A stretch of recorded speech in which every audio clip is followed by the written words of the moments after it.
Shalom, meus amados e queridos irmãos. Shalom quer dizer paz, né? Do verbo pacificar, paz completa, saúde, shalom. Não precisa de mais nada. Não tem que pôr shalom Aleichem, nem shalom Elohim, nem shalom Yahvé. Shalom. Basta tudo para nós termos paz integral. Nós falamos ao vivo de Laje Minas, do nosso Centro de Cultura Bíblica Bereshit, que mantém seminário tabernáculo, seminário Bereshit e faculdade Bereshit. Nós estamos aqui estudando a teologia e no nível básico. Nossas aulas aqui nesses vídeos referem-se às aulas de antropologia bíblica. Nós estamos no segundo livro da teologia, são 6 livros do curso básico, cada livro com 6 matérias. Essa matéria é a matéria do segundo bloco, chamado Antropologia Bíblica. Ela estuda antropos, o homem. Então é o homem do ponto de vista bíblico. Não é o homem do ponto de vista cultural, porque é antropologia cultural. Do ponto de vista filosófico, antropologia filosófica. Nosso ponto de vista é o ponto de vista espiritual. Então é antropologia divina, antropologia bíblica, antropologia segundo o conceito dos céus. Então estudamos a introdução, estudamos os vocábulos que são formados da palavra homem, mulher, alma, corpo, espírito. Vimos também sobre os componentes da tricotomia, que é alma, espírito, alma e corpo. Na aula passada fizemos o levantamento da tricotomia versus a dicotomia. Dicotomia, 2 tomos. Só tem corpo e alma é uma coisa, espírito e alma é uma coisa só e o corpo é outra. Dicotômicos gregos, filósofos gregos, todos eram dicotômicos. E mostramos que a Bíblia é tricotômica, citando aquele texto que Paulo se refere ao nosso espírito, alma e corpo, ser plenamente santificados para o dia da sua vinda. E mostra também na criação que tem corpo no chão, um desenho, só que o espírito parece a alma. Então, 3 partes. A aula de hoje fala sobre a origem da alma. A origem da alma. Como é que surge a alma? Quando ela surge? Se o ser humano surge quando o esperma encontra com o óvulo, passando pela trompa de Falópio, lá em cima das alças, né? É ali que vai encontrar, passando pelo útero, né? Passa pelo útero e vai se dar a fecundação na trompa de Falópio. Depois desce e vem para o ninho, que é o útero. O útero é o ninho, onde vai nidificar, onde vai maturar, onde vai crescer e formar um embrião, não é isso? Então essa é a formação humana, genética, biológica do ser humano. Mas quando surge a alma? A alma, que é esse ser, e o espírito, né? A origem da alma. Então, a origem do corpo físico, você já sabe, através do DNA, da molécula, o óvulo encontra lá então com o esperma, surge o zigoto e começa por aí afora, a vida começa ali, né? Por isso que às vezes alguns pensam que pode ficar colocando DIU, né? Esses DIUs, esse aparelho, dispositivo intrauterino para evitar a fecundação, muitos deles são colocados no útero. E no útero acontece o quê? O útero já é o ninho, já aconteceu. Então, acaba que quem está usando esse DIU uterino, acaba que já veio o zigoto formado, já tem vida. Então é morto, ele morre dentro do útero. Então é preciso pensar nisso, né? Porque o aborto ele é um assassinato, já existe um ser humano. Então é preciso aprofundar nisso, essa aula aqui não é disso, só uma dica aí para você, mulher, que está nos ouvindo, procure aprofundar nisso. A fecundação ela é feita na trompa de Falópio, ali que encontra o espermatozoide com o óvulo. E o útero é onde fica o ninho, onde vai crescer e vai nidificar e maturar. Então, nós temos uma expressão aí para mostrar que tem 4 teorias que vão falar sobre a origem da alma.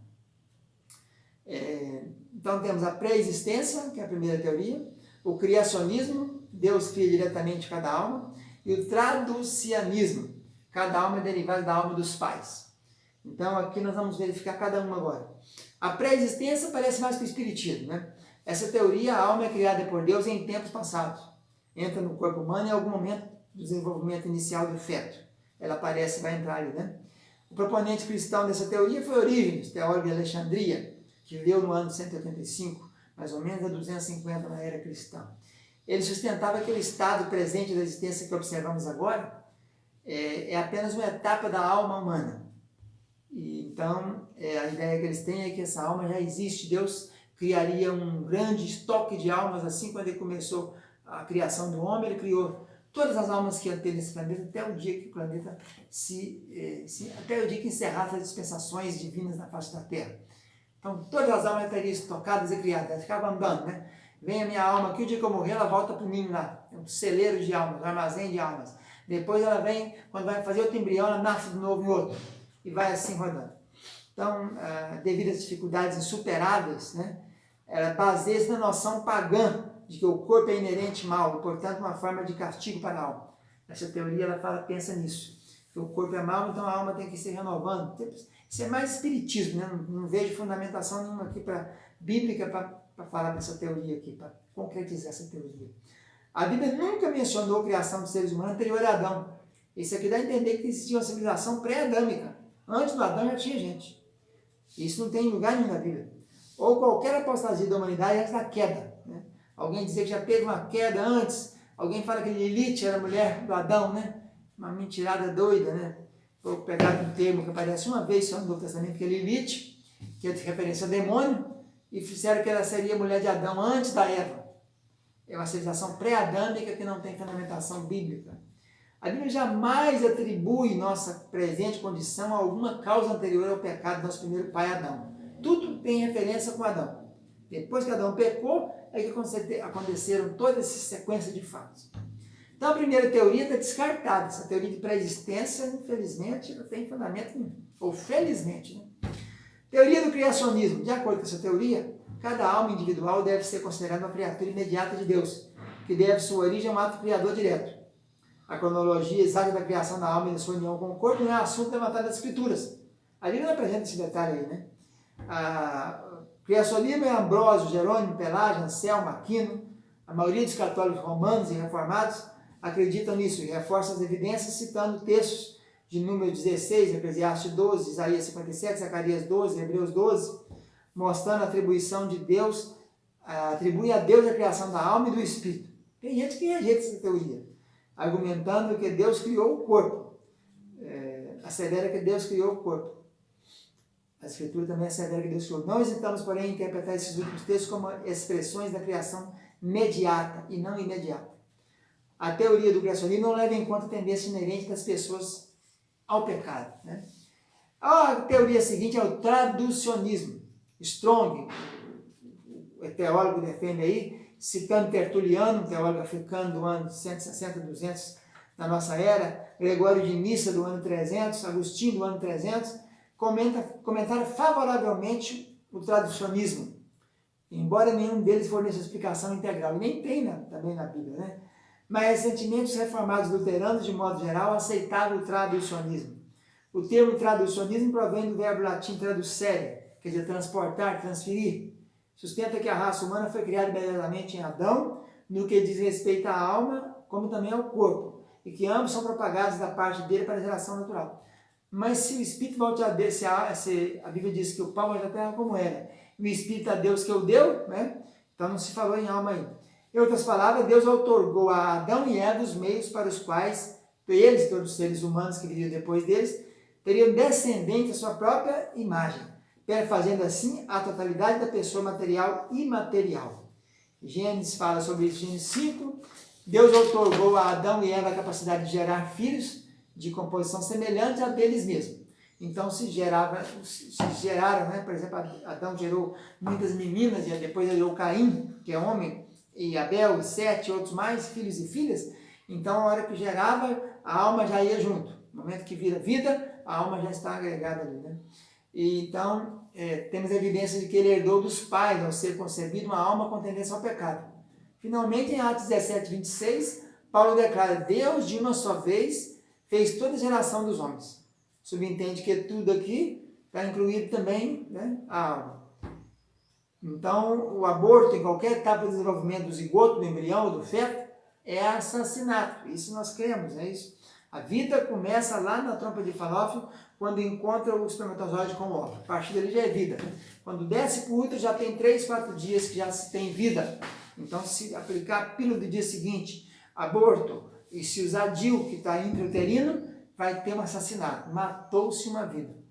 Então, os tradicionistas, os oponentes dessa teoria, dizem o quê? Eles apelam para o seguinte ponto. Se os pais geram a alma assim como um corpo, aquela é reduzida à substância material. Então, a alma, se ela é gerada pelo próprio espermatozoide com o encontro do óvulo, então tudo seria material, né? A alma não seria imaterial. Os tradicionistas respondem que esse fato não leva necessariamente essa conclusão.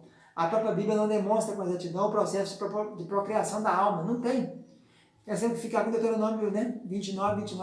As coisas reveladas pertencem a nós, e as que não são reveladas pertencem a Deus. Não está explícito na Bíblia. Então nós podemos deduzir, mas não podemos inferir com certeza sobre isso. A Bíblia não demonstra com exatidão o processo de procriação da alma.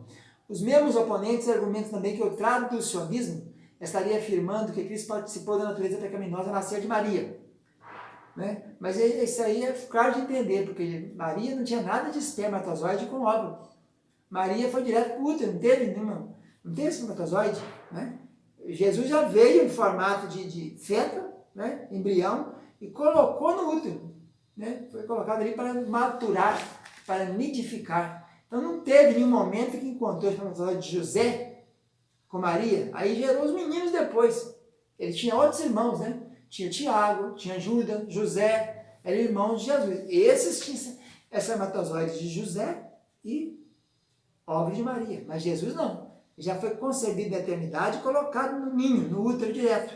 Então não tinha nada ali. Né? Por isso que ele tinha corpo, que veio do céu, né? Corpo celestial já tinha, Jesus, mesmo que fosse um corpo da terra submetido à natureza terrena, tinha fígado, rim, baço, né? Tinha sangue. Na cruz, quando fincou a espada, saiu sangue, tinha muita água, porque o nosso corpo tem 70% de água.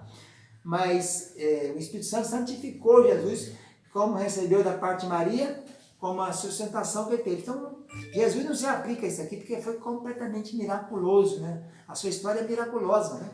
Ele não dependeu de nada de Maria, né? Ele só estava ali para crescer. E cremos que ele foi gerado como humano, por isso ele tinha que ficar naquele ventre 9 meses para vir ao mundo. Mas ele é divino, não teve fecundação. Não é isso?